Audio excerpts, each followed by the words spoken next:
and gentlemen, welcome to the Neighborish livecast. I'm Super Dave, aka Mr. Incredible, and with me today is one half of my double dose of feminine energy. Yes. Uh, Miss Aisha, aka let she waiting to see what I'm gonna say. No, I'm not gonna do it. I'm not gonna do it. Anyway, what's up, Aisha? How you doing? Good. Hello, David. How are you? There it is. Hello, David. She does that. Makes me feel like a 4-year-old. But We're good. We're good. we're good. We're good. You had a good week? It was awesome. Yeah. Outside of all of the shenanigans last week, but yeah, it was a good week. Yeah, we got to get into that. But we have a great show for you today. Because I met today's guest a few years ago at the first Artemisy event, which is an event created by our own Aisha and a good friend of ours, Tiffany May, to help bring focus to the arts and entrepreneurship in this area.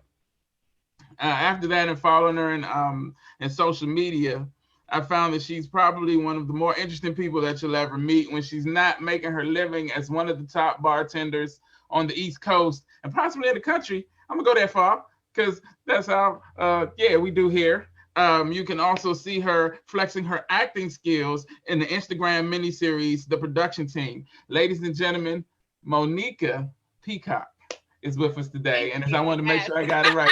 Yeah, is with us today. We're so glad to have you here. How you doing? How you doing? I'm grateful to be here. Thank you for allowing me to be on your platform. I'm super excited about it. Definitely welcome. And we're gonna talk about a bunch of stuff. How that's surprisingly your first acting job, which you were just telling me, and a couple of other things about your deep personal innermost secret. No, I'm just kidding. But I mean, we can tap into that, but I'm not ready for that, But hey, look, but first, there's a lot of stuff going on in the city, in the country, in the world that we need to talk about, and we're going to talk about it right now. Unless you've been living under a rock for the last week or so, you've seen all the news, all the stories about the craziness that went down, where a number of Trump supporters basically attacked the U.S. Capitol. They ran up in there and did what murderous whites do. And so it was, just a crazy situation. At this time, they said 4 people have been confirmed to have been killed in the melee, and the crazy five. She threw up to 5. Okay, yeah, and just a sad time in our country's history to see the level of hatred and division get to that point.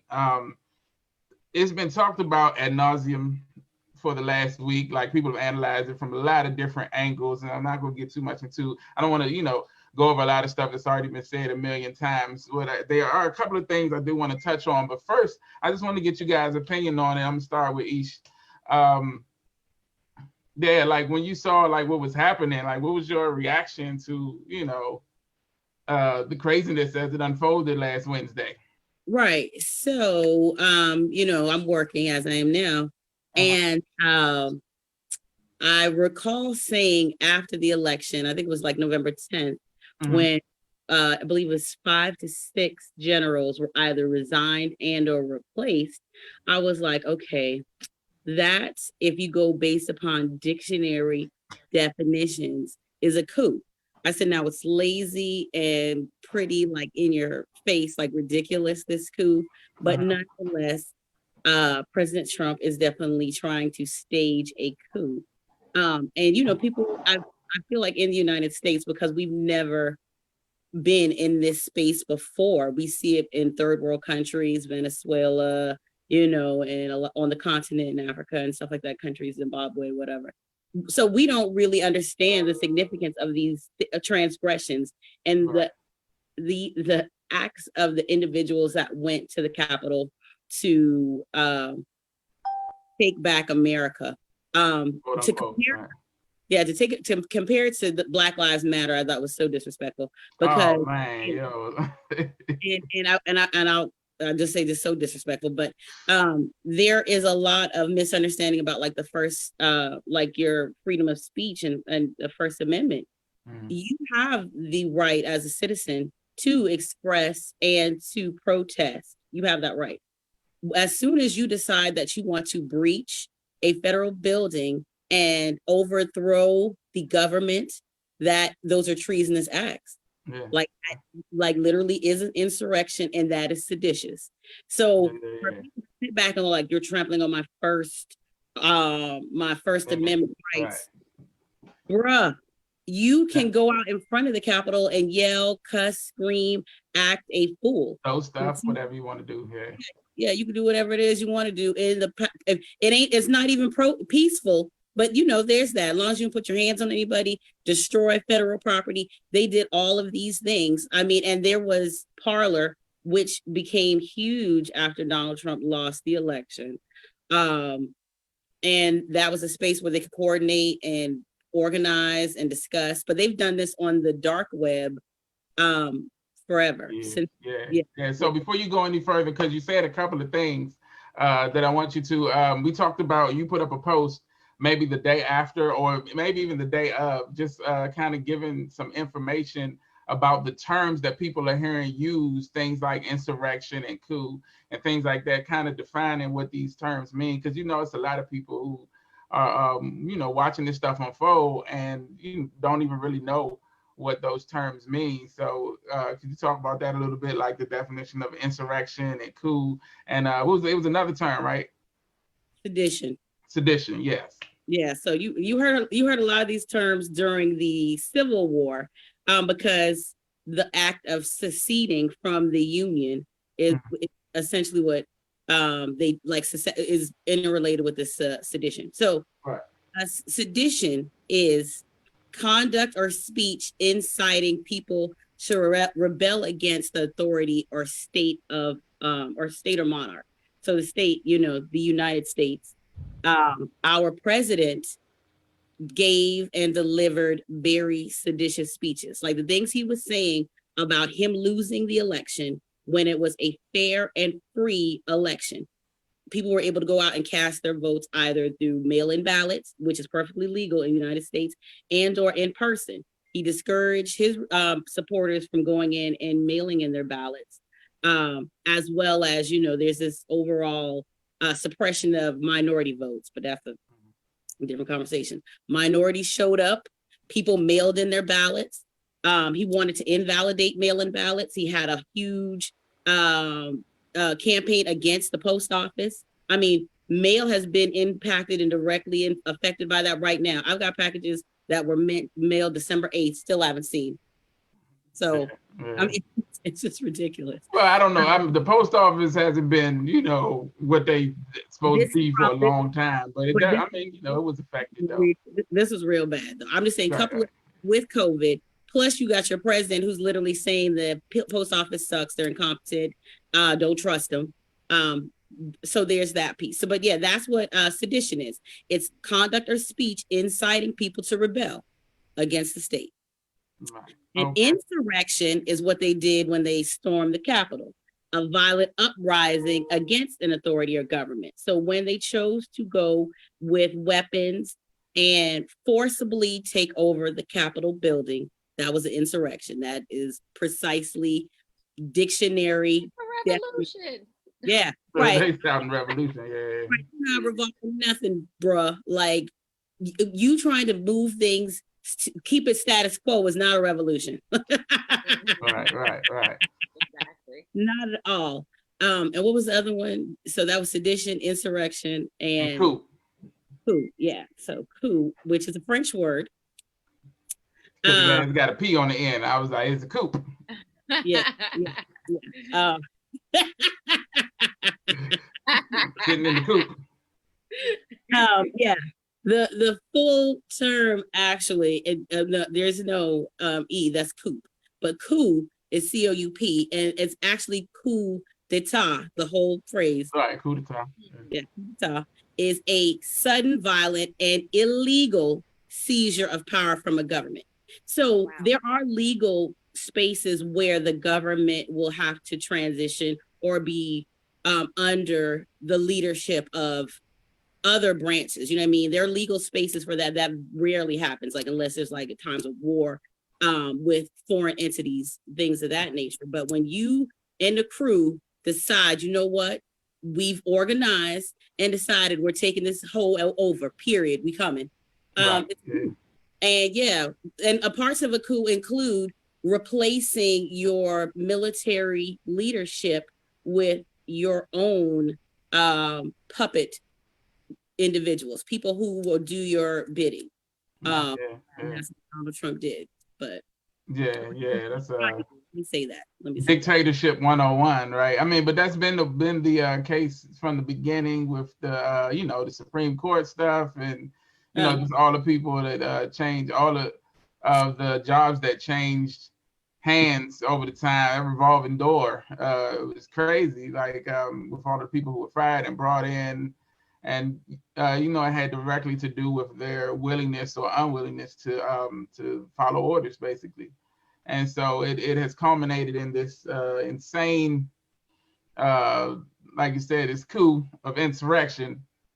It's the coup d'etat. Well, and so it was all coordinated as well, because the legal battle that the president had with the courts in Arizona and Pennsylvania, thinking like a New Yorker / mobster type individual, he was under the impression that those legal battles would last months and prolong his presidency. And I'm like, that's not how that works. Shut it down quick. Nah, we don't see nothing. Nah. Yeah, it's like, we're going to take care of this today to let you know today these votes are legal. You lost the election. Right. Recounted the votes in Georgia. Again, I don't know if he thought that, well, people are recounting the votes hand by hand, it's going to take them weeks to finish the recount. Nah. Like, no. 2 days later, you still lost Georgia.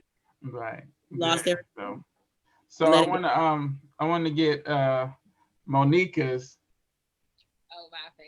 opinion about the. So when you saw, what was going on Wednesday, what was your initial reaction? Like, what were you thinking? I was like shocked. I was like, this is really happening? Like, this is really happening? Yeah. And I mean, I know Aisha said, like, you hate to compare it, but like, we literally have spent since what? February, March. Yeah.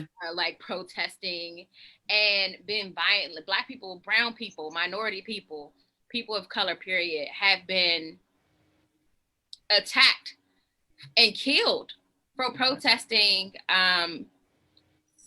peacefully, right? Yeah.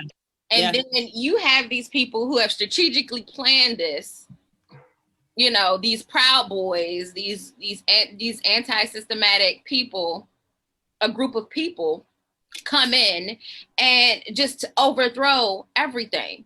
Right. You know what I mean? And then it was like, I had friends that were like called in to work the grounds or whatever, and they were told to let these people in, because I know you saw videos of them opening up the doors.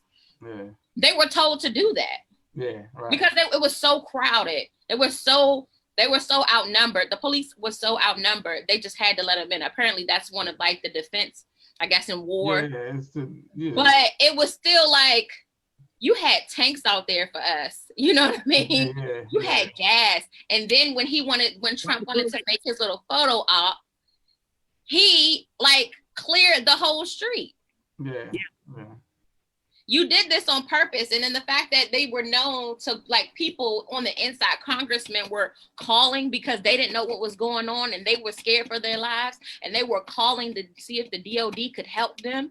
Just imagine if they would have died that day. And the DOD was like, no, you're good. Yeah, I'm sorry. At first. And they try to play that story down now, like, oh no, it just took them a while to get back. No, initially They were like, no, you're right. And it was really worse when I started reading articles of security guards who were Black, and they were being outnumbered and being jumped. And you see, they were looking over, and they would see like their white colleagues just taking pictures. It's like, yo, I'm getting jumped over here. Yeah. You know what I mean? And I think that like that right there was like, dang, that's messed up. Like, you know what I mean? Like, you supposed to be out here doing your job, and you think it's somebody that you've been with every day, not even think that they would do something like this. right? Just leave you hanging like this. And even if you didn't like me, right? Like you still have a job and you're out here not taking it seriously. Right. And you jeopardize my life and yours. Well, not even yours, because you're taking pictures. You're jeopardizing my life. Right. And I would have took that. And what did Michael Jordan say? And I took that personally. Yeah. I took that personally. I mean, how can you do anything but take it personally? It's such a just like you said, it's hard to believe that something like that would happen. Well, not really hard to believe. I think it is. I think it's hard to believe. I think it's just what's hard to believe. They're bold, and not all white people. The white people that stormed the Capitol, Trump supporters who let me classify them, Trump supporters who got to be politically correct. Yes, because I don't want to be like white people did it. No, we're not gonna say white people. Trump supporters stormed the Capitol. They had the okay to do this. They had, you know what I mean? The fact that they were able to make it there, leave their houses, fly, get back on the plane, or even get to the airport and then be denied. Something was in these strategic planning meetings, something solidified them that they would be okay. Right. Yeah, they were sure. Like, so the individuals who comprise the strongest and most ardent Trump supporters are offshoots of the Tea Party, and they've progressed into QAnon. Like that really is how it's. They're not classic Republicans. This is a subset of Tea Party members who specifically hated Barack Obama, couldn't stand Barack, and the idea of minorities being in positions of power is driving white privilege insane. So we're dealing with people who are absolutely manic with fear and righteous indignation. And they literally are, I mean, they've been prepping since 2009, 2008, when Barack was president for this moment. They've been talking about for 10 years. Donald Trump got in the White House and they're like, finally, we have our representation here. And he's been going to rallies, engaging with him. I mean, he don't give a damn about these people. And he don't. They're suffering the worst. Like his PR team, like his whole strategy and his strategists and things are brilliant. Like he did an amazing job of, like you said, speaking directly to those people and getting them to the point where they feel not only are African Americans, minorities, the enemy, but the status quo is also to isolate them, to make them feel like it's no talking it out, it's no conversation. At this point, we got, like, if you hear some of the rhetoric that's going on right now, it's like, we can't surrender, we can't give up our country. And when you were talking, it was like, it's not anything really funny about it. I didn't want to be misunderstood. I laughed a little bit, but it's just because I was having this conversation with a friend of mine about how insane it is that the idea of losing this ultimate power is so frightening. It's like, what are you so mad about? Like, you own everything, bro. Like, y'all, like, you got it already. Why are you so scared? That's because they're so selfish. But it's the idea of losing that power, right? It's that selfishness, and like, I can't give up a little bit of this. Or think about it. If you are a poor white person, like poor and white, they don't go together. Oh, they don't want you to think it does, but that's middle America. It does, but so all you had was your right to vote, your ability to oppress. The you being white was like your power. So to see a black man as the president, I mean, it takes all of the prestige and privilege from that office away. So check, there's that. We don't give a damn or respect nothing about no president, because if you had this black man in there, guess what? That'll mean nothing to me. And then you've got Kamala.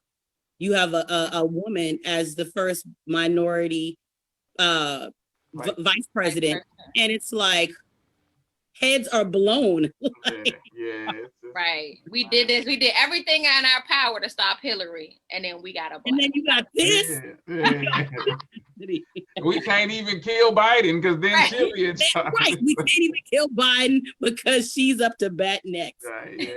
Yeah. So it's just man, like I said, it's such a mind-blowing just thing. Like, I was with my mom on Wednesday, and I got a call, And it was like, yeah, they just ran up in the Capitol. I'm like, who? Ain't nobody run up in the Capitol? The Capitol that had 1,000 police officers on the steps when Black Lives Matter was trying to get in there. And well, it wasn't even trying to, was out there peacefully chilling and, you know, protesting doing yoga, murder and stuff. Right, doing yoga and dancing. And now it's yeah, and then the call just kept getting worse. Hey man, somebody got shot, people falling off the walls, they done busted through. It's like, yeah, it's just like, oh man, it's bananas. So yeah. And I think that's what makes it even crazier is the fact that, like, you know, when you're walking downtown on a normal day, like if anything was open, right? Like say if there was no pandemic, there would be like, all right, now move along. You can't right, yeah, exactly. You know, to the point that it made you feel secure, you know, but I mean, I don't know if the notion that everything was planned and supported, it makes it better, because now, you know, okay, it's not that the security that's supposed to be there failed, is that they were doing exactly what was planned to be done, which was to let them in and do all kind of craziness. And, you know, so I don't know. And they knew that, right, place, because like none of the real like official security guards, they didn't have, like, when I look at the screen, like when I look at the videos, a lot of them didn't have like guns or anything. They had mace. Right, mace and batons. Targeting. Yeah, exactly. So I mean, just craziness. And now there, you know, there's a long period now of everybody pointing fingers at different people. They said a couple of the Capitol Police, the people who are running the Capitol Police, have stepped down and calling for more resignations. And it's interesting to see some of the fallout that's happening, though. I've been hearing rumors. I haven't seen any. Maybe you guys have seen some confirmed reports that some of the people, as they're being identified, I know some people got arrested, but I've heard that some people have lost their jobs. Have you guys seen any of that? Oh yeah, I've definitely seen a lot of people, especially Twitter is just where it's at. They expose people on a daily basis. Immediately, yeah. That's why I love it. I'll never get rid of that app. Right. But yes, they are exposing people. People have taken pictures. People, even if you were inside, because a lot of off-duty police officers were in the Capitol from out of town. Yeah. So because DC has its own Wi-Fi, they were able to pick up 5G. Your Wi-Fi was able to trigger to your phone and say, look, we want to see how many people were in the Capitol that day. So that's how they're able to trigger it. And then they know you can't even lie and say, yeah, it wasn't you, because they have you pinpointed in that particular area at this particular time, how long you were there. Right. And then if any surveillance near the Capitol picks you up, you're caught.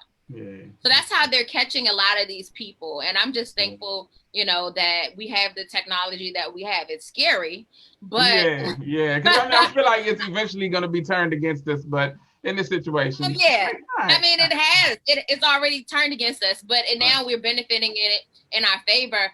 The only thing that I don't like is that you know, with the FBI, like, hey, make sure that you come forward about people. And the thing about it is that you know who was in there. Stop playing with us. Right. So many of our tax dollars, so many funds were allocated to defense, and you want us to snitch on people, or you want us to tell them. And you know, of course, it's our due diligence. We won't call it snitching because, you know, they were wrong. Right. You know, but at the same time, no, this is your job. This is something that you need to clean up. Because you had every right, and you had every opportunity to seize that moment, and you didn't. So you need to figure this out. Let us people of color, especially Black people, stay out of this one. Yeah, this ain't our fight. It's not ours. But I do think that there's things like that are put in place to make sure that no real consequences can be handed down, and the blame for that can be turned back. Like, well, we called for people to tell who they saw, and nobody said nothing, so now we can't, blah blah blah, you know. And that's fine. I'm not even going there. We've done too much work. We've helped build this. We've helped pave the way. We've helped so much. Monniquer. I'm tired. We are tired. Right. Okay. Yeah. Even if I have not personally done the work, I've known people who have constantly done the work. Yeah. So no. Right. You handle this. Yeah, definitely, man. So So now with everything that's happened, there's been an increased call to impeach the president again or invoke the 25th Amendment and try to get him out. I personally don't think it's going to happen. Just one, because it's so close to the end of his term, and he's just somebody who's been told on Monday that Friday will be their last day. So he's gonna do whatever he want to. He knows nothing. What you gonna do? Fire me again? And that's what that's what they're basically trying to do. I definitely understand the aspect of not taking away the ability for him to get some of the perks that came with the job. Why did that not happen with the first impeachment? I think it was because they had no real. Unfortunately, he just got good lawyers. And then too, there wasn't nothing that could really stick to him. They stuck to everybody else, and you notice everybody else kind of were able to. They were either in jail or something happened to them where they found like something severe, another severe punishment like jail. So they, nothing really. He had a lot of pawns. Right. So right. Even if he knew what he was doing.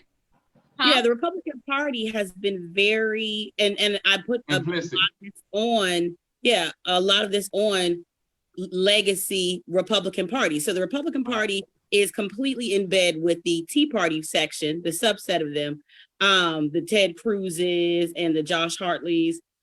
So they don't have the balls. You've got like you got Mitt Romney. Right.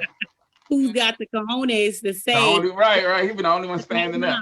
Everybody else, they're either silent, like, hey, I'm not even like the Colin Powells and the Condoleezza Rices, the Michael Steeles, they're no longer engaged or active anyway. So, nowhere, right? Yeah, so they don't care. And then you've got the Mitch McConnells and Lindsey Graham's from South Carolina, who are just the absolute worst. So, did you see the video of them chasing Lindsey Graham through the airport? That's horrible. But that's what he deserves. Because had the Republican Party taken the time out to really denounce Donald Trump, you know what I mean? Like you think about, he was running. There was like 25 Republicans that were running, and out of 25 white people, male and female, he was really the most competent. Get out of my face. It's ridiculous. I always say, sorry to cut you. I always say, since because I was contracted out to do inauguration, and like I was contracted out before we knew who was going to win. Let's put that out there and say, hey, going to do this. But from like just being in the atmosphere of Trump supporters and not Trump supporter, the Republican Party. I felt like Trump was that illegitimate cousin that nobody really wanted to claim. He's always done some wild stuff, but you know what? That's my cousin.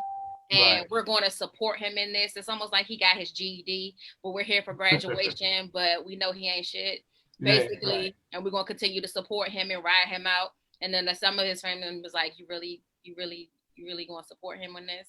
I'm just here for the drinks. I'm not here for a long time. I'm only here because my mom forced me to be here. Right. My mom and begged me to come. I wasn't coming. Right. And that's exactly what the Republican Party did with Trump. Exactly. Yeah, that's the sentiment. I want to real quick shout out a couple of people: Shannon Thornton, Pat, Veronica is on here shouting us out and saying a few things, and Boss Lady who just logged in. Veronica said they can impeach him after the end of the term. So so they can impeach a president after he's done, after he's gone. I didn't know. Oh yeah, because I mean he still has some type of even though it's almost like that pay period, right? You know how when you end your job, but you're still getting a check, them checks, or you getting a severance. Right. In between that time of that severance, whatever happens, if you do anything illegal or whatever the case, they can revoke their contract and not pay you. I think that, even though I don't think it's going to happen, some part of me believes that it's going to happen, that they might impeach him, because I think they're going to do this to make a point. Right. Yeah. To try to make sure. You know what I mean? Because this is, it's going to take they're going to make a point of the fact that one, he's always like, all right, I lost already, but I'm going to try to run again in 2020. He's already saying it, yeah. Right. He's trying to rerun. And then on top of that, he has like millions of support who have actively shown like they can be terrorists. Right. On not only just the Capitol, but I know they've been highlighting on the news about how so many people have been attacked. People of color have been attacked because of Trump supporters. Exactly. Because of Trump. You know, where he's becoming he's always been a liability, but it's no longer safe for people. And I think people want a sense of normalcy, especially with the pandemic. We already fighting for our lives from a disease, and now you got to worry about, you know, I mean, we was already worrying about getting killed in the street, but now literally going to the gas station, about to go get gas, and then you get knocked upside the head. You trying to figure out what's going on, and he's like, yeah, exactly. Right. You know, so I think that like for the most part, like they're going to make an example out of him if they do decide, because they're saying that you know, they're going to have to bring Kamala in because they won the House. So if the minority or the Republican Party decided they don't want to participate in this, they're gonna be like, oh, okay, that's fine. We're gonna bring Kamala in. We're gonna get the majority in to get him up out of here. Right. He is clearly, and more importantly, I think also this year he's done a lot of. He's always been disrespectful since he's been in office. But I think this the year of 2020 has been like it's been embarrassing. Right. Yeah, exactly. No, I agree. Yeah, definitely.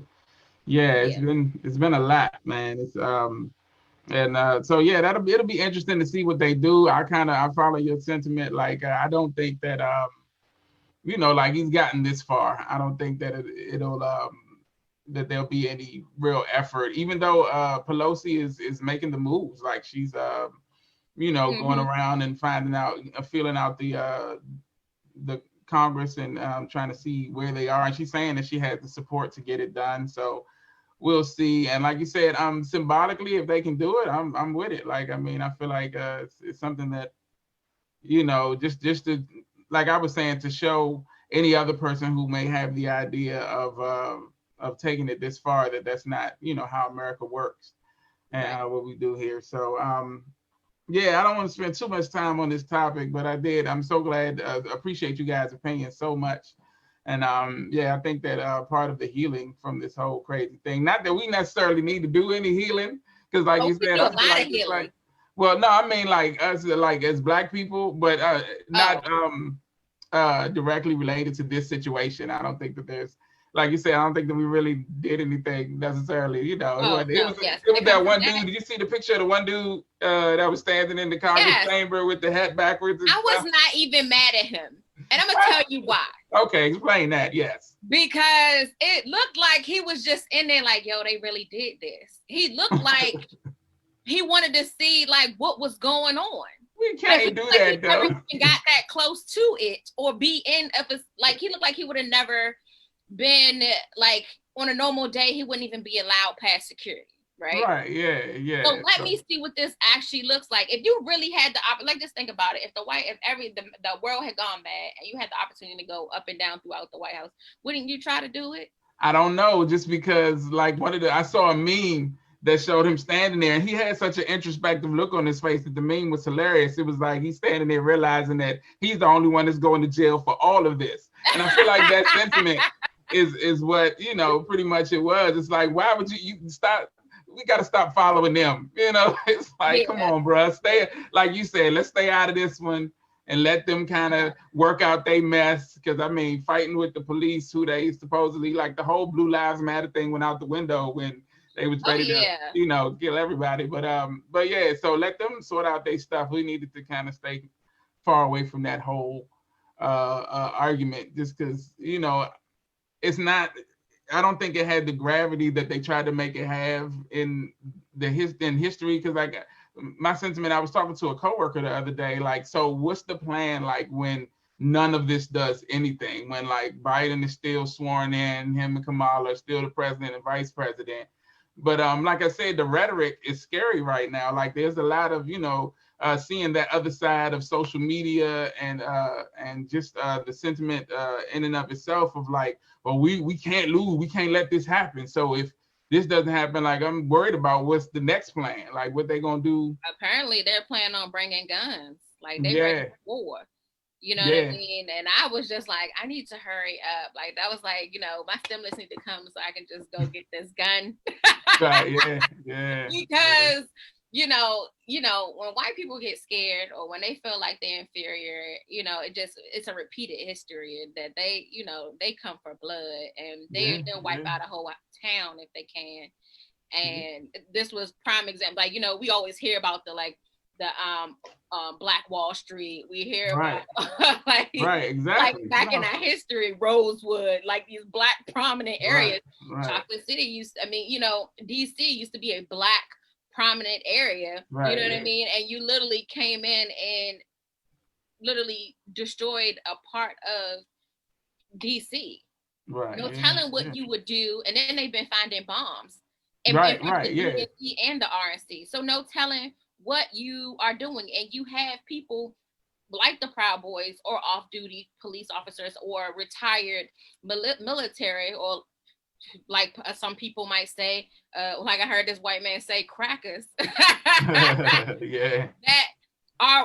they be in the woods playing with bombs. No telling what they will do when that day, when it's time for President Biden and Vice President Kamala to take their oath. And I think that's something that needs to be taken serious. And of course, yes, people are going to be shot on sight, but I think white people are willing to die for what they stand. Like they said, it's a revolution. 100%. Especially because of the depth and it's kind of weird to us. It's because of their feelings. It's like we've been this is something that as a community we're used to living at the whim of white uncomfortability. It's like if they start to get uncomfortable, and so we got to get uncomfortable too, because what are they going to do? And so this puts them in a position like they ready to die for their comfort, for what they perceive as their safety, even when it's not a threat, if it's a perceived threat, and then you have someone like a Trump who's speaking that language and emboldening them and making them believe that the threat is more real than it actually is. When to lose anything, like the changes, it's not even really going to affect them as negatively as they think. So that's what's so crazy. Like I said, what are you so mad about? But it's that level of comfort that silence. They don't have that voice. They won't be able to walk around. This will not be like Jim Crow. Right. Yeah. That's right. But I mean that to a certain extent, it hasn't been like that for a while, right? Like it hasn't, but you knew, like if you go to certain places and areas, you knew not to go there. Like it's funny, I go visit my friend, and my friend in Alabama, and when I'm out, don't go there no more. No. I love it out there. It's so peaceful. Alabama is lovely. I've been there too. It's really nice. And when I'm out there, and it's just a different vibe. And when I'm out there, like we were like, say for instance, like we went to this restaurant and they didn't have a certain type of food that I normally like when I go there. So I was like, you gotta tell the waiter or whatever. I was like, you gotta tell the waiter. And I went like, yeah, you better make sure you tell her this to this white lady. And so my friend was like, whoa, like yes. And her face was so the waitress face was like, who is this nigga?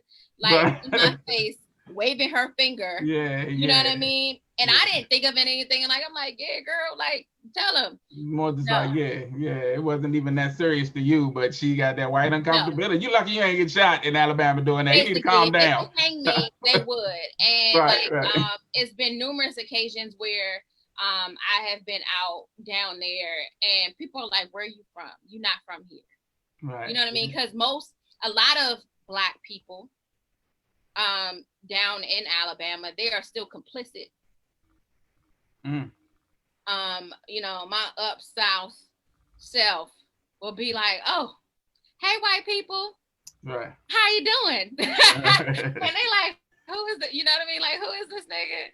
Right. And you know, like I just to get back to the point, a lot of places down south, like even in Florida, they're still racist.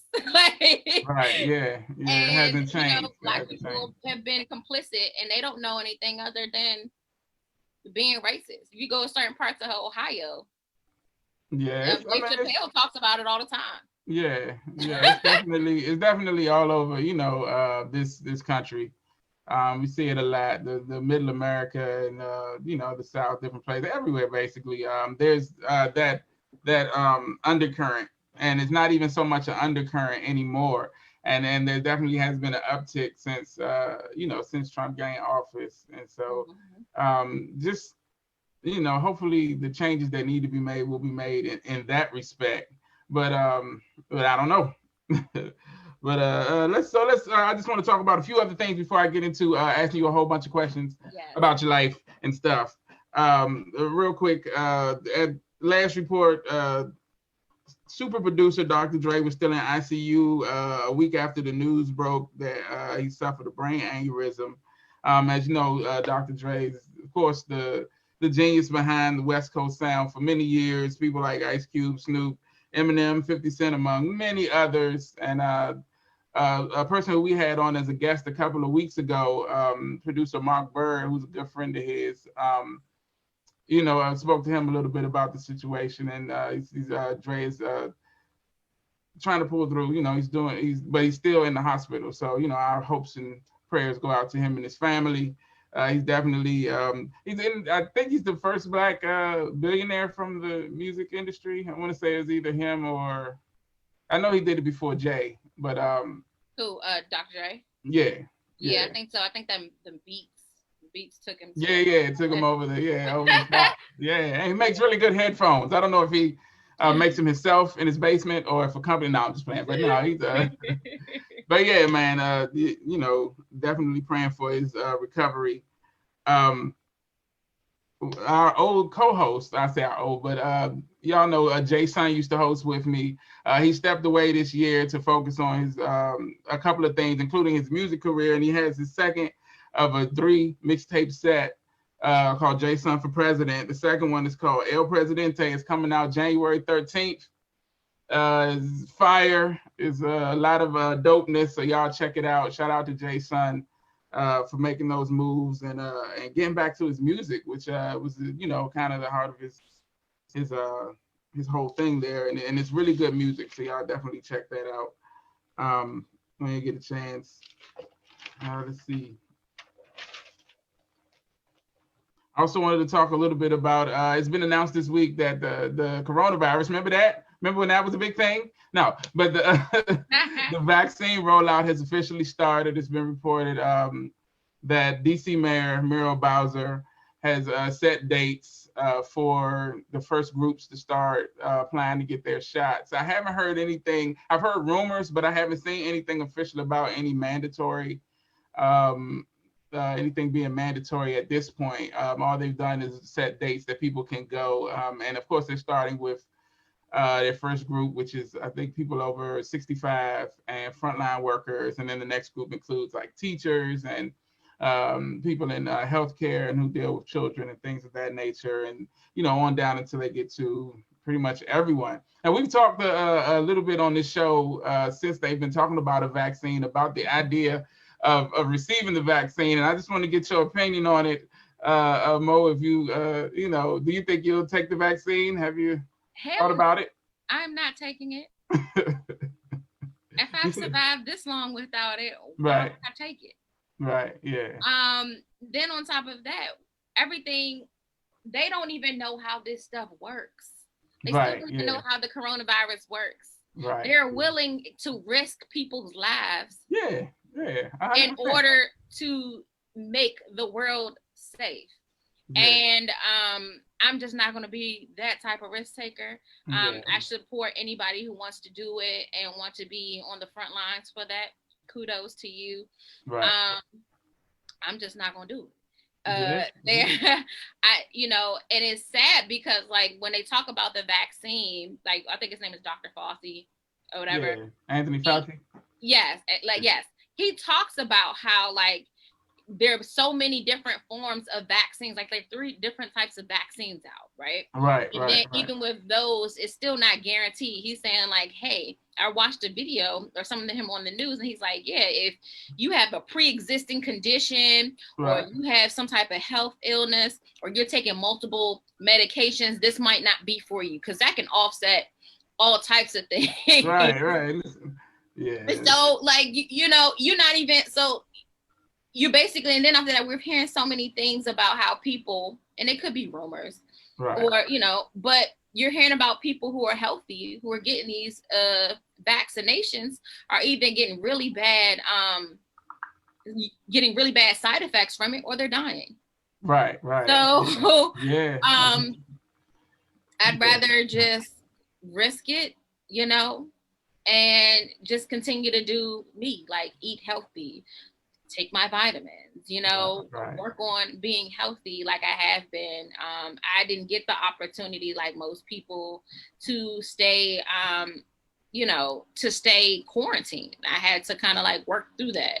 Right. And so if I've been able to do that and still survive this pandemic, and it has nothing to do with nobody who has, you know, because I've known people who died from it. Right. Yeah, it's a serious thing.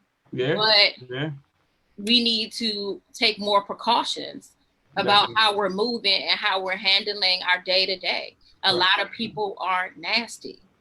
Yeah. A lot of people are nasty, and they do not take the proper due diligence as far as hygiene is concerned, to be considerate of others, to not spread any germs. Right. Yeah, and that's just evident in how fast it's been spreading, how, you know, even with the vaccine and things, the spread is still rampant. Yeah, like you said, people are nasty. Like, it was so surprising how foreign of a notion it is for people to wash their hands, you know, on a regular basis. Like, I'm a hand washer. I wash my hands regularly. Yeah, anyway. In the industry, you gotta wash your hands. Yeah, definitely. And you know, there's been, you know, of course, different things about people that are in a position like yourself who have to continue working, who, you know, your bread and butter is dealing with the public. And but like you said, if you stay with your routines, make sure you're washing your hands, keep your mask on, things of that nature, you know, hopefully things will start to get back to normal as more people do take the vaccine. Not me, but more people. Right. Other people. Then not to cut you off, but then another thing was, and what I believe, not to say that is like, I do believe people should be safe, but I thought it was so strange that my brother said something like a long time ago. He was like, yeah, stick your hand in dirt. And I was like, what? Like, stick your hand in dirt? Like, you're tripping. Like, that's not going to solve the coronavirus. He was like, no, think about it. If you're exposing your body to germs, like natural germs, it'll help fight off those other germs that are coming your way. And you think about it, when you think about it, it sounds crazy, right? It's like, I was looking at him like, nigga, but you hear so many stories about how so many people have not left their houses and they're getting sick and they're dying. Yeah. Right? People who have been out are fine. But people that, when they come back in, they bring those germs in to the people who haven't been going anywhere, which is like, yeah, you should probably be in the house. You should not be exposing it. But if that person would have not like necessarily, they would have probably tried to like at least go somewhere and expose like some type of like dig your hand in some dirt or something the case may be, then they would probably be able to fight off some of those diseases, because you're literally kind of like standing stronghold, like you're literally kind of like building up your immunity. Yeah, you're building your immunity for it. But, and so I want to ask you real quick, is your brother a fan of the show The Office? Yeah, yes, he is. That's where that came from. The guy Dwight was like, we should have a bowl of dirt, and so everybody can have a hand dirtying station to build up their immunity. It's hilarious, but I mean, it has some, you know, some, I don't know about few implications, but it has some, you know, that theory is sound, like building up your immune system to the point where even like there was a thing years ago in Russia, they used to put newborn babies out and they would of course cover them, put them, cover them well, but they would put them out in the cold, like, Oh and let them wow. sleep there. But it was to build up their resistance to cold and their immunity, and it worked. It kept them. Wow, I didn't know that. Yeah, That's yeah. So I saw something about it. I saw the story and read up about it, and it's just interesting. So that's kind of speaks to that sentiment of building up, doing things to build up your immunity. I don't know if a bowl of dirt is necessarily the the I answer, don't know either. I looked at him and I was like, but yeah, but I was like, it might, we might need to start encouraging people to maybe even not necessarily go outside and be with the public, because you're gonna go outside regardless. right, Like I have yeah. a friend who was like, you can go to the grocery store and catch it. Right, yeah, You know and what I'm that's saying? one It's of the not like you biggest out places at a that party. spread. Right. And my friend, she's recovering from COVID. And it was like, as long as you have symptoms, you still technically have COVID. Right, And yeah. she had this, like, she lives by herself. She can't afford to keep going to Uber Eats every day. You know what I mean? And having to leave the door. She had to go to the store. So just imagine how many people are who have COVID, who are going to the grocery store. Going to the grocery store, going to work, going to different places, out of the same necessity. Like, okay, I have this. If I tell my boss he's gonna sit me down for 14 days, but I can't miss that check, I gotta pay rent, I gotta pay bills. So they're making these tough life decisions. And I mean, thank God there's some assistance out there. And hopefully, some of the people are in the position to be able to sit out that time, to give it time where we can kind of cut down the spread. Because the issue with that becomes the more you spread it, the more it's going to be out there. So it's going to make the time that you have to be out even longer. And so, it'll just be, hopefully after a while, like I was thinking, I don't know about never taking the vaccine, but I know I'm definitely not going to be the first, because that's like you said, it's guinea pigs. They risking people's lives because there's no way to know the long term. Most of these clinical trials for these medicines that come out run years, if not longer. And there's no way to know the long term effects of something when it was just created in, June, and so they're like, yeah, it's fine, it's safe, blah, blah, this, that, and the third. And then, just the conspiracy theorist in me is like, I don't even know if I'm getting the same one that maybe someone else is getting, like or anything. Biden was getting, right? Right, exactly. So yeah, it's a a scary thing, but hopefully some resolution comes to it. The vaccine is found to be safe. And well, eventually, they're gonna start it where they're gonna say that, even though they're gonna start making it where if you want to travel, you're gonna have to take it. And I know like that's a big thing. A part of me and my family, like we were supposed to go on a cruise, and they like talking about, and my friend who cruise, like she's an advocate cruiser. She's talking about how like, yeah, we're gonna have to take the vaccine for it. And then I started hearing like, yeah, we're gonna have to, like, cruises are talking about, yeah, you're gonna have to take a vaccine before you get on a cruise. And I'm like, nah, I'm not doing it. Like I said, I'm sorry, go ahead. I'll stay in state before that happens, I'll go somewhere else, spend my bread somewhere. And I think I caught it, and I think I caught COVID, and I'm one of those people, and I just was reliving one. You know how Facebook tells you one of your stories? Right, yeah. Shows you one of your memory stories. And around this time, like last year, I was on Instagram, like begging for help, like, y'all, I don't know what's going on. I'm sick. Don't like, can somebody give me something that will help cure this? Because I'm going on 2 weeks now and I'm sick. Don't give me no NyQuil. Don't tell me give me no Tylenol. I am sick. They said a lot of people, it was here before all the reports came out, and there were people who had it, and even the medical community wasn't aware. So they would just say, oh, you got the flu, go home and rest, and things of this nature, giving people stuff, and they went through it and thankfully made it through. Some didn't though, but if that was the case, thank God that you were able to to make it through. And it's just something like unprecedented. This 2020 has been crazy, and 2021 it started off with the foolishness. So it's always started off, like I did like an article, it's always started off with some foolishness, especially with Trump. Last year around this time, he had killed like a president of a nation. I think it was like somewhere in not Saudi Arabia, but he killed a prominent member. Yeah, a prominent member of the and was so when they want his head, they still want his head. Yeah. So when he gets out of office, he's going to need security. Yeah. So that's why he is going to need security. Okay. Yeah. I mean, all the sanctions that he has lined up when he leaves. Right.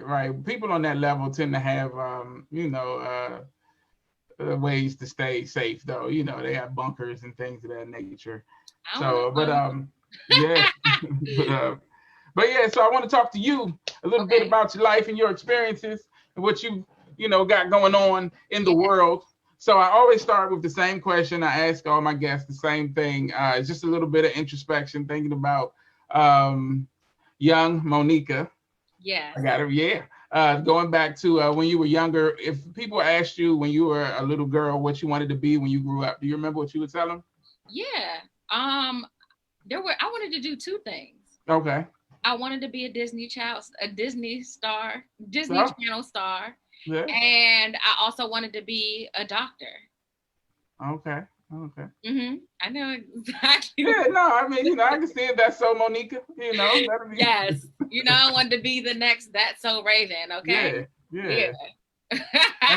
That's dope. So, when you got into bartending, how did that happen? Like, what led you to that? How did I get into it? I got into when I was in college, my apartment was the spot. I was always lifting up something. I was always drinking. You can ask anybody.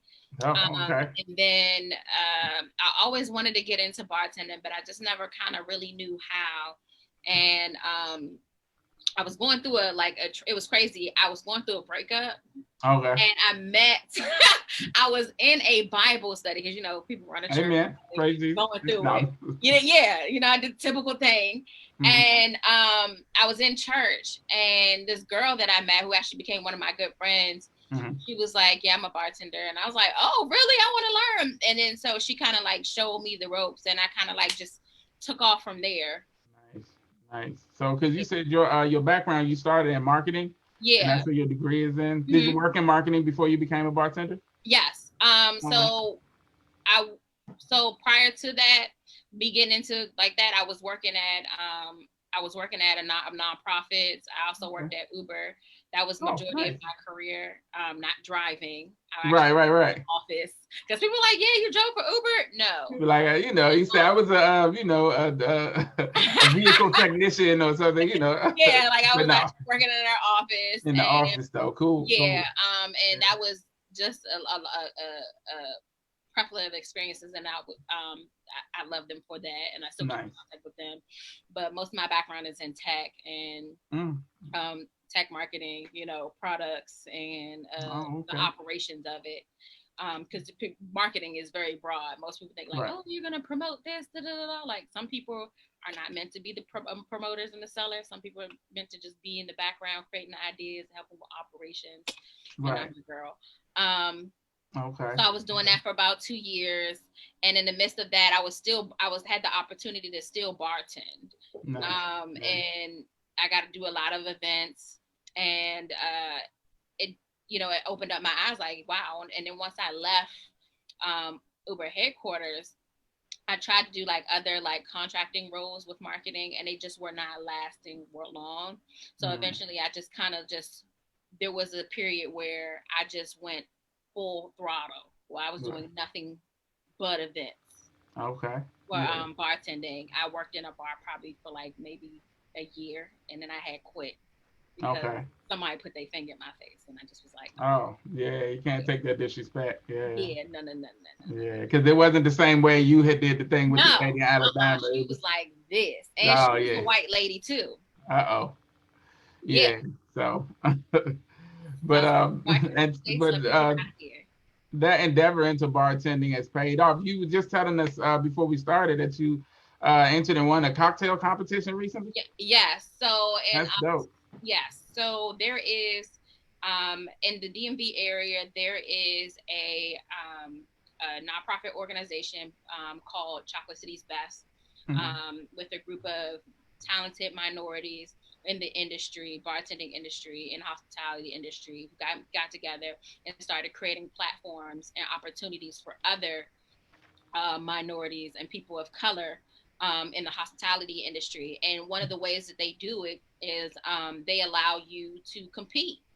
Okay. And as you compete in the cocktail competition, you win prizes. Like this particular year, the top two were allotted the opportunity to not only go to Portland, but they're also allowed to get scholarships and certifications. I'm a part of was allotted because I placed third. I was able to get scholarships for certifications, nice. which I'm working on right now. Okay. And then it also just helped elevate my platform, and they connected me with so many people that I'm thankful for and have mentors now, in my industry, especially with women. It's been a hard road with women for me when it comes to bartending. Everybody's like clawing at each other. Right. But now I'm in a safe space and a community of women that are embracing and loving, and it's just great. Cool. That's awesome. So, Yeah. you talked about like the industry and the different things that that you're going through as a woman. Is it something that you would recommend to other people, like to other women? Oh yeah, most definitely. Yeah. I always say, like, if you want to get into it, just jump into it. I was thinking about this the other day and like reflecting on my life and just reflecting on this past year. At the beginning of 2020, I was doing things that were out of my comfort zone. Some good and some bad. At the beginning of 2020, out of my comfort zone, I was actually trying to like go back into trying to go into the restaurant part of bartending because I had never done that. And it was always like, you gotta wait. And that was difficult for me because I never had to wait. You know what I mean? Right. And if somebody denied me, I took my opportunity. And I think that scares a lot. The more and I thought about this today, the more you continue to wait for your opportunity, the more like it'll never come. Right. And I think for anybody who's watching out there or listening, like just take your opportunity. Don't wait for nobody. If somebody telling you no, create your own. Right. There's too many people out here creating their own, and don't be afraid to create. Yeah, exactly. Yeah, definitely. People, like you said, waiting for their opportunity or waiting to get to a certain point to try to seize the opportunity. I always tell people it's definitely someone out there right now doing more than you're doing with less than what you have. So get out there and do it. Definitely. Exactly. So I want to talk a little bit about, I think it's true that kind of anybody can pour a drink, but to get to a certain level as a bartender, it's not as easy as people think it is. Right? No, it is not. Has so many, there's so many little things about the industry that people don't really understand or realize until you get into it, until you're there, and then you realize. So, what's some of the you've gotten to a certain level as a bartender? Like I said, probably one of the top bartenders on the East Coast, right? Mm-hmm. So, what are some of the struggles that you had to go through, or some of the things that you learned that weren't as easy, or were a little more difficult? That's a good question. Thank you. I do that from time to time. I would say what started off for me, I think, was just getting technique right. Like I literally, like I said, I created my own opportunity. Nobody really sat down and really kind of worked with me at the beginning. I was literally over pouring. I wasn't using no jigger. I was literally what is jigger? Oh, sorry. Yes, that's a good question. A jigger is a measurement. It's a measurement on how you can pour your alcohol. Like you can get ounces. Normally it's a half ounce, and then the larger part of the jigger is an ounce and a half or 2 ounces. So that's what you can use. It's a bar tool that you can use to measure your pours and give you the right amount of alcohol. Okay. Yeah. So you were over pouring and stuff. And I was definitely, taking people out. Right. I didn't know any better. And then not even just that, education, just discovering different types of palates, discovering different types of alcohol, and why alcohol was originally created, and what it's good, how it's good for the body, and how it can affect the body. We're kind of bartenders. I think we get the sometimes the shit on the stick, but we actually are like the doctors. Not only are the psychologists, but we got to make sure that we giving you the right amount, because if we do, we can go to jail. Right. Yeah. We can go to jail for pouring you too much and you get out into an accident. We go to jail for that. So making sure that I follow the rules and the laws that I have to adhere to, and then just spirits in general. When I say spirits, I mean the different types of collective bodies of alcohol, from your cognac to your vodka to your tequila to your whiskey to your bourbon, knowing the difference between whiskey and bourbon. And what else am I missing? From your wines, there was a time where I only drank sweet wine, like sweet red, and now you can't even, you put that stuff in front of me, I'm like, what the hell is this? You don't want no Roscato? No. I mean, I might have it from time to time, but then I might splash a bit of tequila or some bourbon in it to dry it out a little bit, give myself a little cocktail. But yeah, I'm more of a dry wine. I like Cabernet now, and I'm a Prosecco girl. You would say your palate got more refined as you. Oh yeah, most definitely. Cool. So do you have a signature drink like that you make, like something that you do better than anybody, or something that you? Yes, and actually that's what helped place. You said that with kind of yes. Like, tell me what it is. I want to know. You gotta be. So actually, what helped me, which has been my signature drink, I call it the Fight to Remember, and that actually helped me place third in the cocktail competition. And it's actually with mumbo sauce. Yeah, so that's my signature cocktail. I make it. I make my own mumbo sauce, simple syrup, and Oh, okay. You make your own, because I was. Oh yeah, no, yeah. I mean, you can use regular. I wouldn't use regular mumbo sauce, but yeah, you have to make a kind of like a concoction of a simple syrup with mumbo sauce. But yes, and don't knock it till you try it. Such a DC thing, yeah. Because I was thinking that doesn't sound good, but it obviously won third place, so it must be, delicious. Oh yeah, and it's very different and unique. One, I wanted something when I thought about Chocolate City's Best, and I was just like, a lot of these people, they're not born and raised here, like, or they are from here, or they moved from places. I was like, I'm gonna try to represent. Like, let me show you what real Chocolate City people do. Exactly. You know what I mean? Exactly. Yeah. I have been in the trench. I was outside. That's what they say. I was outside. Definitely. So, I wanted to incorporate mumbo sauce, and I played around with it for like 2-3 weeks. It wasn't just like something that was like, I want to play with this. Yeah, I had to do it. And then with the competition, I had to make it replicable. And what replicable means, you have to make sure that not only can I make it, but can you make it, and the person who follows the directions make it. So they were very, very big on that. So I had to, switch up some things, and I was kind of worried. I was worried during the competition that this might not be good for me, but I was just like, let me just go out with a bang. And it actually, people enjoyed it. The judges loved it, and presentation is everything. That's another thing that I think helped me. Confidence, it was a confidence booster with bartending, because with that you got to really know what you're talking about. You got to be confident. We have to be natural born sellers to get you to drink what you feel like you should be drinking. That's or what we believe is the right choice for you as they feel. Right. So yeah, there's that marketing aspect of it. You pitch yourself to people, because you might change somebody's mind. They might have come in thinking, I drink this and that, or you let them try something new, and you give them their new favorite drink. So that's a dope aspect of what you do.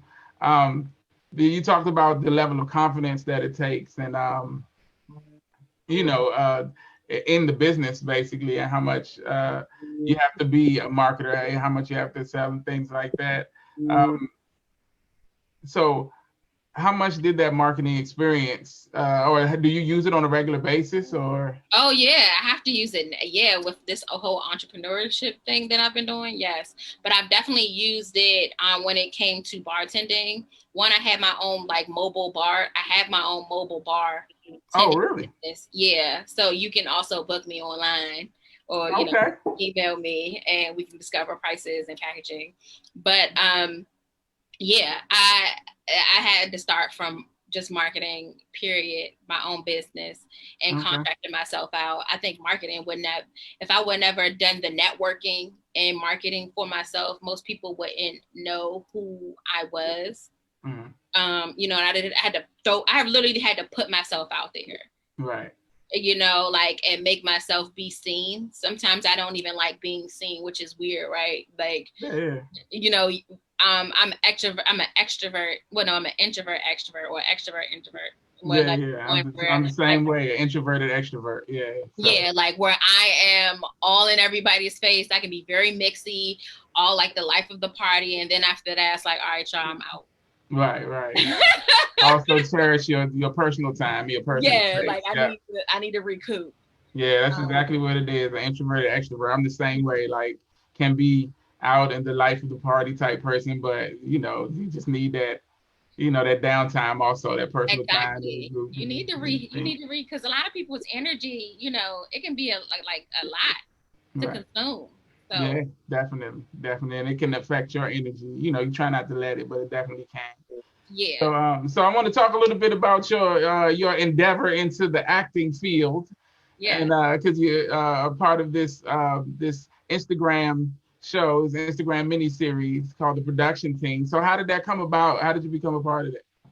So I was making, how I came about it, one of the girls that I went to high school with, and we danced together too in high school. Her name's Courtney Warren, and she would follow me on Instagram, and she would laugh at a lot of my stories, which were true stories. Like they weren't, and she was like, she's like, hey, I got this idea to do something like The Office, but a Black version, you know. And I was just like, she was like, but I would love for you to be in it.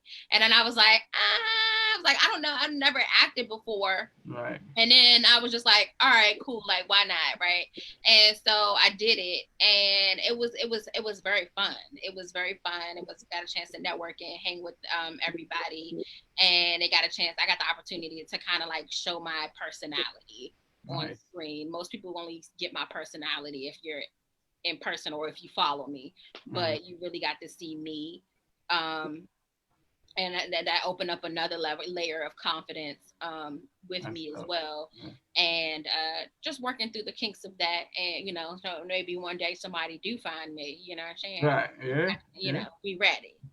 Yeah, that's dope. Yeah, you should definitely, like I said, you know, it's hard to believe that was your first endeavor, you know, because I watched it. Thank you. You know, just in preparation for this, and I went and followed the page and all of that, because it's good. It's well written. It looks like crisp. It looks like well done. Yeah, like I enjoyed it. She wrote that. She wrote that. She's very animated herself. So when she wrote it, I was like, okay, I was reading through it, and I was like, okay, how am I gonna do this? And I felt like it was a struggle a bit, because my role is like this Kim Parker / Natasha Rothwell from like Insecure kind of role. And I was like, that's me, but then it's not me. I'm more so like standoffish with guys. So that I really had to like tap into like those roles. When it came to my character. Right. Yeah. Yeah, so you did some character building. That's cool. That's cool. Yeah. And you know, putting together who the person was. That process can be interesting. You know, I do a little acting myself, and that process of you know, finding the character, finding the similarities and the differences, and playing off of that can be an interesting process. It looked like you did it well, in my opinion, but Thank you. Do you think that process worked out for you? Like, first of all, how did you, in your way, like, what was your process into getting into the character, and then how well do you think you did it? I think I think there's room for improvement for me. Okay. I do believe that I would like people to see more. Maybe if I could have been a little bit more extra with it. I think I was more so trying to like really just show me. I wasn't Right. trying to be like other characters at first. Mhm. But then it was like, I still wanted to be reserved because I don't want to be this typical Black girl, like, ah! But Yeah, I yeah. kind of am like, ah!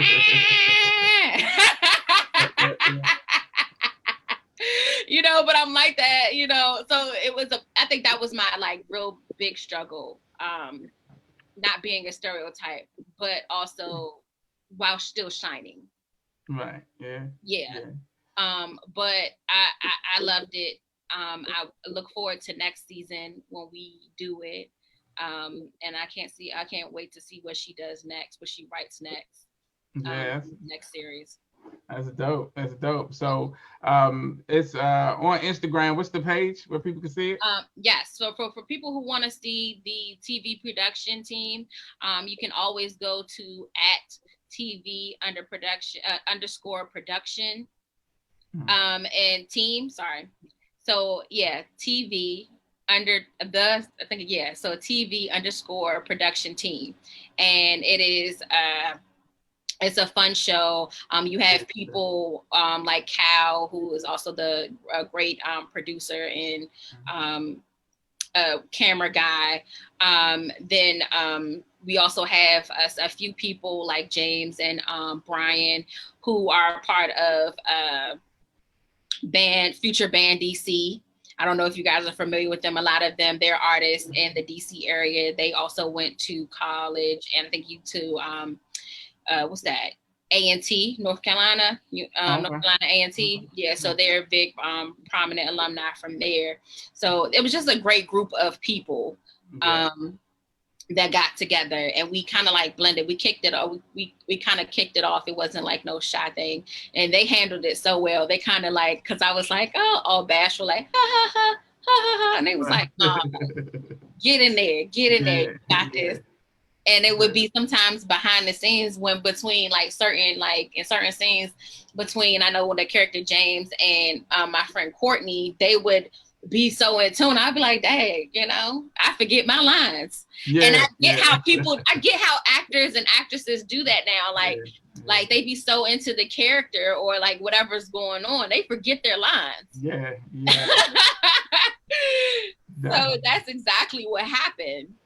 Yeah, it definitely happens. Yeah, I've done did a web series called East Coast Grow, and I got a young lady. I saw a few clips of that.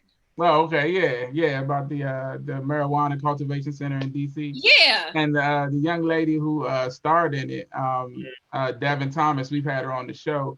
Her and the guy who played my best friend, Mike, and they are really good actors, and to the point, like it was exactly what you were talking about. They did like a more emotional scene together, and I had a line next, and I found myself just like watching like it was TV. And then when it came to me, like, oh, it's me. Okay, well, let's start over then because I won that. But yeah, it's so interesting. And then, you know, being a fan of the process, you know, it's just like watching everything happen around it. You know, it's really cool. So, do you think you'll do any more acting? You know, put yourself out there, do some more stuff. I'm not like I will do. I'm not gonna say I won't. Like I will. Like if she does a season 2 and she invites me back on, I will definitely be back on for season 2. Am I actively pursuing any acting? Yeah, pursuing it. Not at this moment. Okay. If the opportunity allows itself, then like I said, like if NBC or Peacock or somebody decides that they're gonna pick me up and they want you to do the same thing, then sure. More even if Issa Rae calls. I mean, Issa Rae's big too. If Issa Rae calls me, I'm definitely, you know, ready to say yes. When do you need me? Right. I can't be at certain. Issa Rae needs me, but yeah, I will definitely pursue it. Cool. Yeah, yeah. I was looking at that. You mentioned Peacock. That's a perfect fit. That's your last name. You need to have your own show about a bartender. Okay. Call it Mo Peacock. Yes, Yeah. I thought I would be what would be cool because I've been in a competition. I've only done 2, but the way competitions are set up and done, maybe either they have cake wars and they have like these competitions for food. Mm-hmm. What about for alcohol? Yeah, yeah. Oh, that'd be, and the alcohol manufacturers are always looking for new ways to get their product out there. Man, you should pitch that to somebody. That's a brilliant idea. We're gonna talk after this about some stuff. You need to set up, alcohol competition show. Get everybody drunk. They'll love it. It'll be wonderful. Drink a bunch of stuff now. Yes, like have them go through. And I even saw like a glassware competition or a glass competition on Netflix that had me like, everybody got it's time for one. That'll be dope, man. Like really, we need to set that up. At least pitch it and see what happens. You never know. Yeah. But so I'm with you what the alcohol community refers to as a lightweight. What's under a lightweight? Like I don't drink at all. And I mean, you don't have to necessarily. I think there's a transitional.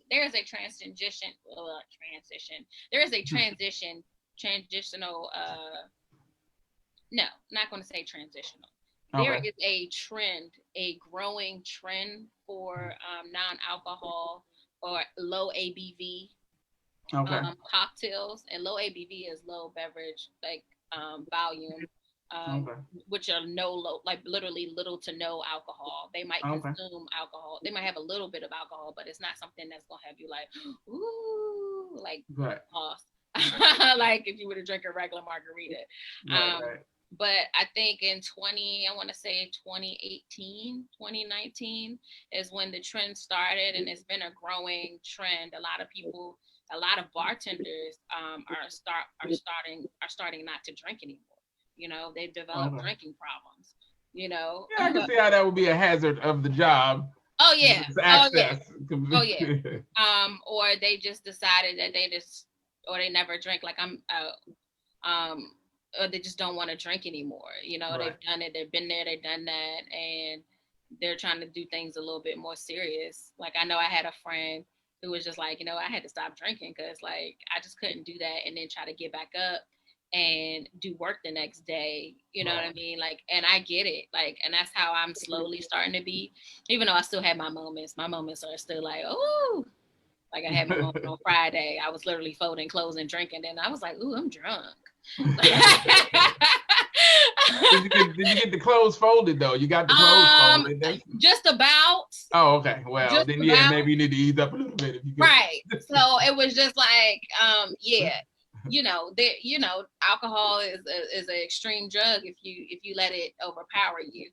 Definitely. Yeah. So I think is for you to say that you don't drink, and I think it's also a lot of I've been hearing a lot of people who shame people for not drinking. Oh yeah, no, I'm not that guy though. I love drunk people. They laugh at all my jokes. Yeah, no. Well, people shame you for not drinking. Oh yeah, all the time. Yeah. So and there's also a thing for that too, like where it's like no, don't shame nobody because that's what you want, because you're not a part of the majority. Right. You're still the minority. Yeah. Doesn't mean that, how you choose to live your life is wrong. Right. Yeah. Yeah. Yeah. I appreciate you saying that because it's a tough road for people who don't drink. Everybody laughing and having fun, and I'm just like, I don't get it. And That's exactly what it is. It's tough for the sober person at the party because everybody wants to, have drunk conversations or freestyle with you. Exactly. And that's not, I'm just playing. No, seriously, that's how a lot of people are feeling. So that's why they're coming out with like new cocktails. Like, I don't know if I have Heineken in my fridge right now, but it has no alcohol in it. Oh, yeah. Yeah. Well, that's not Heineken at all. That's ginger ale is what that is. I think it's Heineken. It sounds like Old Duels. I mean, it technically is. I mean, I have a can. I could literally go and pull it out for you. But I was at the harbor. I was at the Tanger outlets, and they were giving them out for free. And I was like, hey, at first when I saw Heineken, I said, oh, free alcohol. And they saw alcohol I free. saw it, and then they were like, "No, we just need to see you." And then they asked me for ID, which was weird. Yeah. So it was like, all right, so you asked me for ID and you ain't give me no alcohol, but I was like, all right, cool, I'll take it. And we ended up drinking it with our hot dog pretzels from Auntie Anne's. Oh, so yeah, that actually went really well. Wow. Hot dogs and beer, I get it. Yeah. But it tastes just like beer and nothing affects you. Interesting. I might have to give it a whirl. I don't know. But you should. You should. But yeah, I'm so you're still doing like you said, you have your mobile bartending or your what do you call it? Yeah, I'm a mobile bartender. Yeah, that's it. Yeah, I'm still a mobile bartender. Okay. I recently, before the holiday, before Christmas, I had did like a virtual cocktail session. And then right now, what I've been focusing on is alcohol tastings, spirit tastings. So I want to educate people on the spirits itself while bringing it together, because I feel like I want to give brands the opportunity to shine, but also open up, especially in the Black community. We're always being pushed alcohol, right? Mm-hmm. But nobody gives us the opportunity to kind of like choose and get varieties of alcohol that really might be aligning with us and what really fits our palate. They just say, here, this is good. Here, this is good. You know what I mean? But let us decide that for ourselves and actually getting people to understand why and how alcohol is made, the process of it, and maybe just to give it a little bit more alcohol appreciation. I think if you appreciate alcohol more, if you learn or educate yourself about alcohol, you appreciate it more. Right. You won't drink certain things anymore. Like for me, like if I see certain mixers or if I see certain alcohol, I'm like, right. Would you name names or no? You're not gonna name names? I'm saying. You're not going to see me drinking. What would you not see me? Like back in the day, I would drink Everclear. You're not gonna see me drink that. You would drink Everclear. I've drank Everclear. Oh my God, Jesus! Can't you start your car with Everclear? Can't you? I mean, in college, I didn't know. Yeah, I was about to say, like, Everclear is like what you use to like make edibles, like when you need like pure alcohol. It's like Everclear rubbing alcohol. Yeah, they're like synonymous. Even when I see these punches, like that people, these little jungle juices, and they put in some vodka. I don't drink vodka. I'm not really a vodka drinker. Yeah, I do like vodka. A friend of mine got me into whiskeys last year, so I've matured into that. But like, so I have Hennessy, but I would never drink Hennessy. Would never. Hennessy and Coke still has a special place in my heart. So I'll never really give up Hennessy. I love Hennessy. I know there are just things that I just won't drink. Like I know for me, like E&J, I had it one time and my head was pounding the entire night. Like it was just like, what's going on? Right. Yeah. E&J. I do. I won't drink. What else would I won't drink? That I was just like, I won't probably drink like Seagram's gin. Like I won't drink any gin. Yeah, no gin. But you know what's crazy? I was like that until I went to a gin conference, like workshop, and we had to do like 52 tastings. And there are some gins out there that taste phenomenal. They remind you. Huh? The juniper, I can't get down with the juniper. And gin is such a potent kind of flavor. Like somebody who's been drinking gin. You know what I mean? Like if you smell it, you can't tell. But gin, it's like. Yeah. But you know what's crazy? You use vodka to make gin. I can believe that. Yeah. Because vodka, like, especially if you get a nice clean, unfiltered or filtered vodka, it's a good base for like a lot of stuff. But I've got some Hendrix, and there's this local distillery here that makes an interesting gin I want to introduce you to. But I have yet to find a gin, and gin has to go with juice. Like I didn't realize the significance of why until I tried to drink gin with other things. And I was like, it's hard already, but it needs the juice. If I'm gonna drink it, it will literally be gin in some kind of juice. Some of my favorite, I've actually, I attended a Tanqueray a Tanqueray workshop, and we got the opportunity to make our own gin. Oh, that sounds and yeah, and we added a little bit of spices in order to blend it out. Of course, you gotta have your standard, like your juniper, your coriander. You can add other spices to it, give it that they give it that flavor. I know we added hibiscus and some other things to ours to give it that floral. I love Hendrix. I actually know one of the brand ambassadors of this of the East. Actually, two of them of the East Coast. One of them I met, Mr. Flanagan. He's really good online. He's based out of New York, and another one, he's actually I can't think of his name. I'm looking right at him, and I can't think. His name is Henderson Vance, and he's based out of DC. He's Black, and he is phenomenal. I knew Vance was Black when you said Vance Henderson. No, I was playing good. And he makes really good cocktails, and he's a Hendrix brand ambassador, and he's a Howard alum for anybody who's watching. Yeah, so he does a really good job of making cocktails and really helping you expand your knowledge on gin itself. Right. I think gin has gotten a bad name for a long time, and I think even it's crazy. It's gotten so bad to the point that they have highlighted it in the conference, and why people don't like it, why people don't want to drink it. And that's the same thing happened with whiskey. Yeah, like they had like a space in the 80s where people didn't. It was your father's drink. Like people didn't drink scotch. People didn't drink whiskey. Oh yeah, because it was what's the word I want to use? It was a derogatory history behind it. Let's think about like why prohibition and pre-prohibition happened, right? People had gone off to war, they came back drunk, they were drinking, people were dying.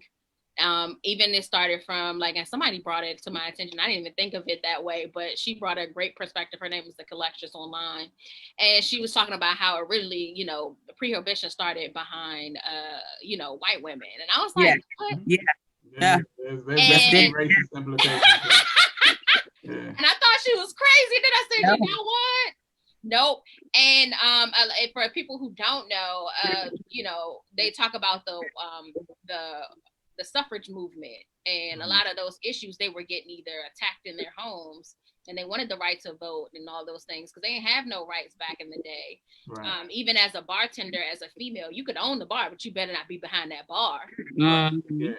So just to piggyback on just the standard white woman back in the day, she didn't have no rights, and her husband was coming home from a long day of work or even from war getting drunk and beating her ass.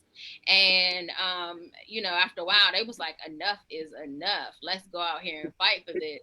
And of course, as Black women, we have to be, we got to push things along because, numbers, and we understand value matters. Because if we can help you get through what you're getting through, then we know we're next, right? Yeah. So, there's a lot of with the whiskey, just in general, that was something that was, a lot of people from war brought that back home because they were overseas. They were in France. They were in Scotland, all those places where they brought that stuff, and they were given those things as gifts, and they would be drinking them and get drunk and be very abusive, or just from taxing and what's the word I want to say? Bootleggers. Bootleggers were killing each other, and you had mobs that were in control of alcohol. That aspect of it, yeah. So it's so much around alcohol, from how it started to how it's been how it's paved the way for us as people, from a health aspect, to a industry perspective. Nowadays, a lot of minorities in the hospitality industry, they have there are a lot of people from jail, people who have felonies, are in the hospitality industry. Wow. And Yeah. without the hospitality industry from serving or being a bartender, they wouldn't be allowed to make money. Right now, they could be struggling or suffering. Or doing more stuff that got them in jail in the first place. Man, Exactly. it's so it's such a deep, rich history of it. This is why you're the best bartender, because you know all this stuff. It's so interesting. We got to have you come back through to talk to us some more about Yeah. this history of alcohol, and and get us all drunk, and we'll tell stories of yesteryear. No, but Of course. man, I want to thank you so much for coming to hang out with us. I don't want to go too far. I think Aisha had some previous engagement she has to get to very fast. You said you gotta you going down to the Capitol today to I'm just playing. I'm just I was like, wait, what? no, I'm just picking on her. But yeah, man, I do want to thank you so much for coming through and joining us. It's already 12:30. And whenever the time moves this fast, it lets me know that we got to have you come back through and kick it with us again. The conversation was really interesting. I appreciate it. I want you to tell everybody one more time where they can see you on the Instagram mini series. Yes. You can go to at TV_production team and find me and my lovely co-host there. And you can also follow me on Top Shelf Peacock. And follow me in my journeys of spirit tastings. You can also sign up for the next spirit tasting that I have. I'm having a spirit tasting coming up this week, which I'm excited is mezcal versus tequila. Which I'm really excited about. And the next one that I will be planning is for Black History Month, where you will get the opportunity to learn about Black distillers and their particular brands of alcohol. Because we want to, because the doors are opening in the hospitality and distillery industry, and they're making room for Black people, even though we were the ones creating it for them. I want to highlight them, and I want them their brands to get more exposure. And I want us to, sometimes I want us to buy Black, not sometimes, but I want us to buy Black. Always, yeah. Yeah. So if we can, let's do it. So thank you for your time. Yeah, and opportunity for allowing me on here. No problem at all, man. And the social media that you gave, that's also where people can get in touch with you if they want to do to look into your mobile bartending business or to hire you out as a bartender. Yeah, I'm on Facebook and Instagram at Top Shelf Peacock. Top Shelf, like TOPSHELF, and Peacock like the bird. Right. So Top Shelf alcohol, and then there's Peacock. So yeah. Right. Yeah, man, and I'm serious. I'm gonna reach out to you about looking into maybe a reality show based around the competition. Okay, industry. I'm definitely down. Amazing.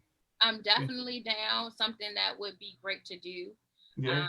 I know I've talked to this about plenty of people.